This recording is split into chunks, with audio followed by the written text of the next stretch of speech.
Today on the channel, Adventurous Ones, on this episode of the Comic Book Review Show, we're checking out, for Motu Week, we're checking out the aftermath story that took place after Masters of the Universe Revelation.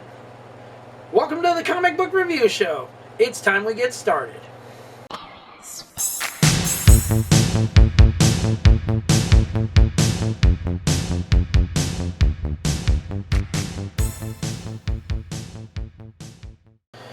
Welcome back, Adventurous Ones, for another episode of the Comic Book Review. I am your host, as always, the master of all multiverses. And despite what Robert Downey Jr.'s Dr. Doom says, I am the one who's responsible for wrecking them all. And I'm not sorry for it, but you're welcome. Joseph Michaels, the Adventurous Joe, at your services.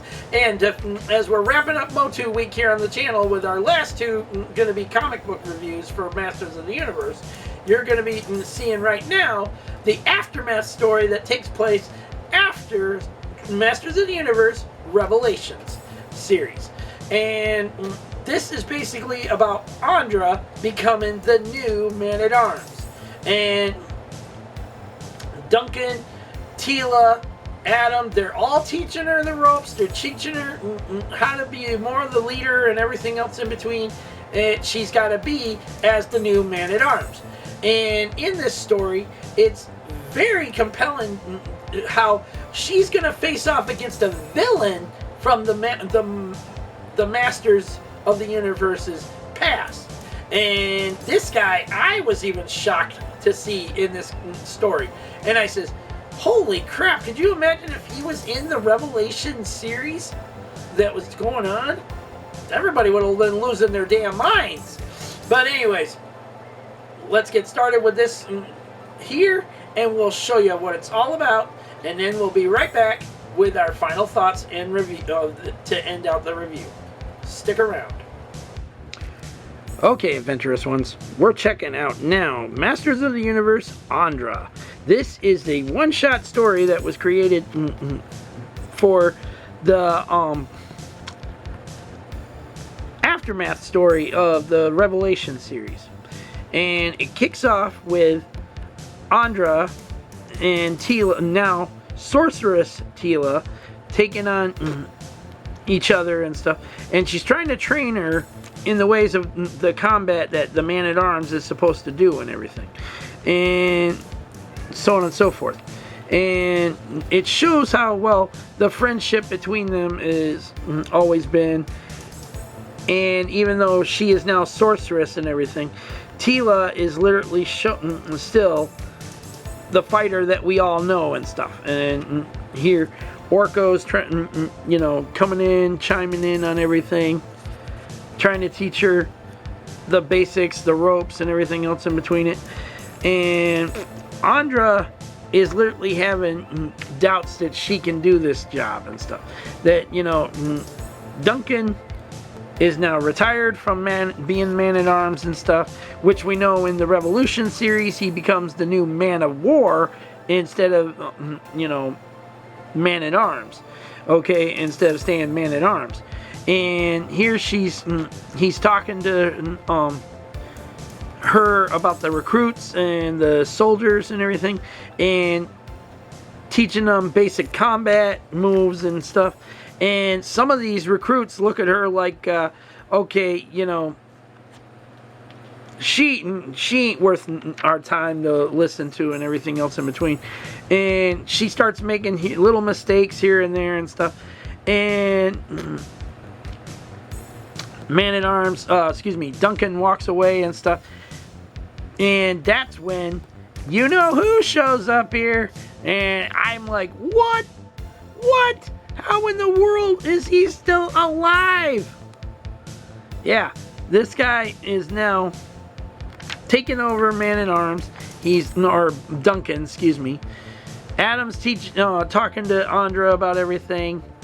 And she already knows he's He-Man and stuff. But at the same time, he's trying to tell her that the power doesn't come just from his sword and stuff like that. It comes from his willingness to fight for others. It comes from the power of Grayskull to you know, be honorable, to take care of those in need and everything else in between. And then on top of that, Duncan is now being held hostage, and so on and so forth. And everybody's like, okay, we gotta go here and find him and stuff. We know he's here somewhere. He told us to meet him here and stuff. And that's when we meet him. Let's get this more focused here. Him from the old Masters of the Universe cartoons and stuff. And I'm like, oh god, that's her granddad? And I was like, dang, bro. And so on and so forth. And it's just like the Count Marzo in all his glory here. He's just like getting full powered again and stuff. And she has to face off against him as the new Man-at-Arms. And he's challenged her to combat and stuff. And she's just like, okay, you know, finding out all these things. Like, look at this. She has Duncan's old battle armor that he improved upon and stuff he was going to use in battle a long time ago. And it's like, dang, bro. She's taking on Marzo. And he's letting her know that if she keeps fighting, Duncan's going to die here in the ocean. Because he's tied to the rock. He's got him tied to the rock there and stuff. And it's just like one epic battle between the two of them and stuff over this amulet he needs back to regain all of his strength, all of his power and stuff. And like I said, it's an interesting story how it's playing out. And it's basically like if the animated series Revelation animated series had continued with another episode or whatever, or another 2 or 3 episodes, this could have been the aftermath story. This could have told you more of what was going on and so on and so forth, and how her granddad is a character of their past and everything. And even I was surprised by that, and I was like, you gotta be kidding me. Her granddad is that freaking guy. And it was just an interesting bunch of stuff to see it all happen.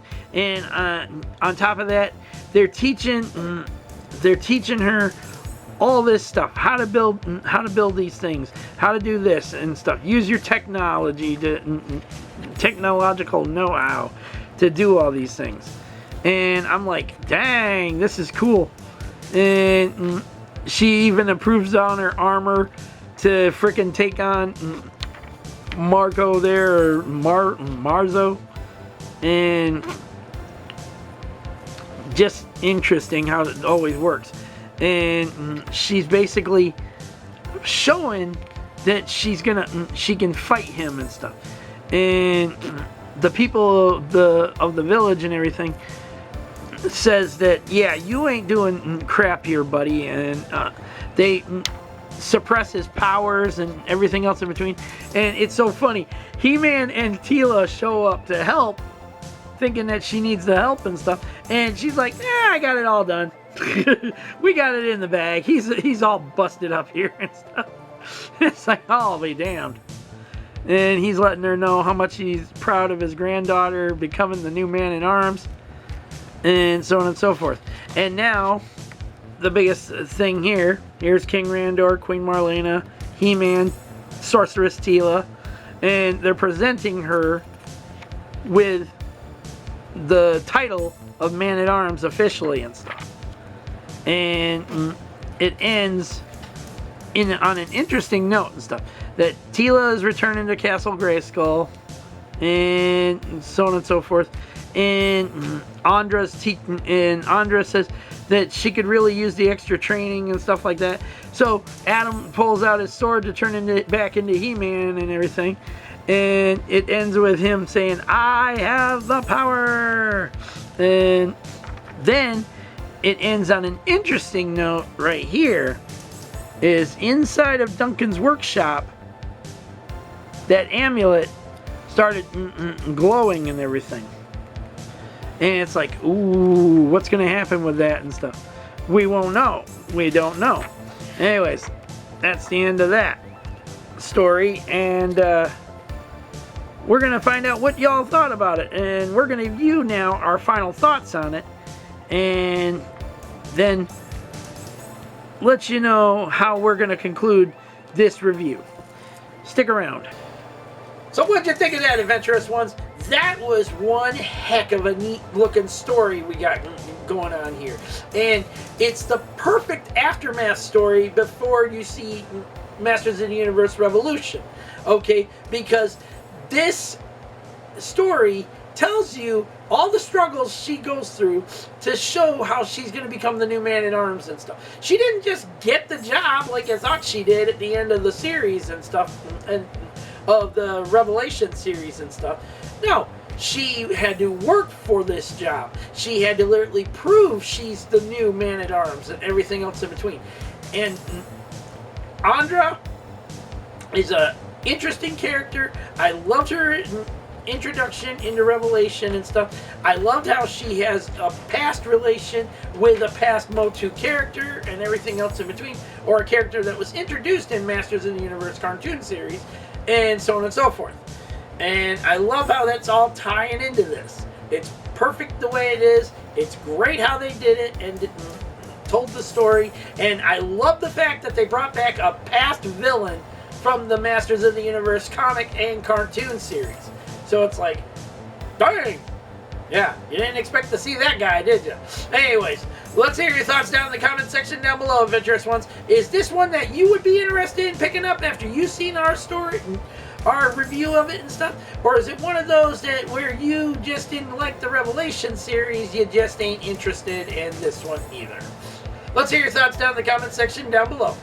Don't forget to like this video, subscribe to the channel, leave your comments, and hit that bell notification so you don't miss on anything we've got going on still in 2026. There's always more on the way. You never know what's on this channel unless you hit that bell and set it to all. And if you want to be a part of our January giveaway going on right now, for your chance to win a $25 gift card of your choice, okay, if you win, you need to head over to that video right now and follow the 3 rules of the video. The first 2 are very important. 1, you need to be publicly subscribed to the channel. We will check. 2, you need to have contact information upon your YouTube page. Doesn't matter if it's just your email address. You need to have it there or you're disqualified from the giveaway if you can't follow the rules of the giveaway. Okay? There's no time to play around with everyone, hunting them down, or having to deal with con artists come out of the woodwork and say they're you and claim your prize, and then we find out otherwise. Okay? We don't have time for that crap. So, you want to be a part of this thing? You follow the 3 rules of the video and understand you need to have contact information and you need to be publicly subscribed to the channel. If you can't do that, don't enter. Alright? And third part is you need to be entered by January the 29th, okay? January 29th, 12 a.m. Eastern Standard Time. Meaning that once it's into January 30th, we're collecting all names. The giveaway is shut down. All names are collected. We're putting them on a wheel or we're doing a duck race, and then we're going from there. So, if you want to be a part of these things, put in the hashtag Road to 1K on that video, and make sure you follow the 3 rules of the video. Simple as that. Anyways, until the next one, Adventurous Ones, peace out. May the Force be with all of you, and every last one of y'all have a safe, lovely, and beautiful week out there. Take care of yourselves, your family, your friends, your pets, loved ones in general. And be smart out there, people. Don't do stupid shit, and do not listen to stupid idiots out there who are going to get you badly hurt, or even worse, 6 feet in the ground forever, okay? Use the brains in your heads and get them safely to the people that love and care about you the most, alright? And every single chance you have, you let them know how much you love and care about them in return. There are no second chances anymore, and we live in very dangerous times. You never know what's going to happen one day from the next now. use your chances you have wisely. Until then, take care. God bless to all of you out there. Please remain safe. And we'll see you all later.